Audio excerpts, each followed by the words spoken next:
arestado ang 6 na lalaki sa Taytay, Rizal matapos mahuling nagkakara-cruise. Pero hindi lang pala yan ang illegal na gawain ng mga sospek. Nasa frontline ng balitang yan, si Hannibal Talete. Walang kawala ang 6 na lalaking yan nang ulihin ng mga pulis sa barangay San Juan sa Taytay, Rizal. Nagsasagawa raw ng anti-criminality operations ang mga otoridad nang maaktuhang naglalaro ng kara-cruise. Kasunod ng operasyon, nadiskubre ng mga pulis na hindi lang pala pagsusugal ang inaatupag ng mga sospek. Nakuha rin sa isang alias bal ang 15 gramo ng hinihinalang shabu. Nagkakahalaga ito ng 102,000 pesos. Sa isang alias erap naman, narecover ang isang baril na kargado pa raw ng mga bala. Doon sa suspect number 1, may nakuha tayong 15 grams ng shabu. Then yung isa naman ay isang caliber 38.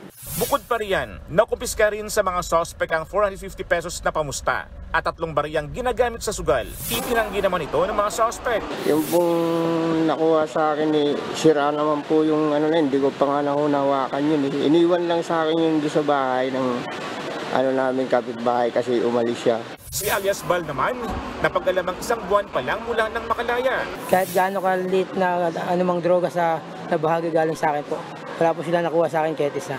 Nahaharap sa reklamong paglabag sa anti-illegal gambling, illegal possession of firearms at Dangerous Drugs Act ang mga suspect. Nagbabalita mula sa frontline, Hannibal Talete, News 5. Mga kapatid, Jess De Los Santos po, huwag magpauli sa mga umaaksyong balita at napapanahong issue sa bansa. Para sa mas malawak na balitaan, mag-subscribe at mag-follow sa social media pages ng News 5.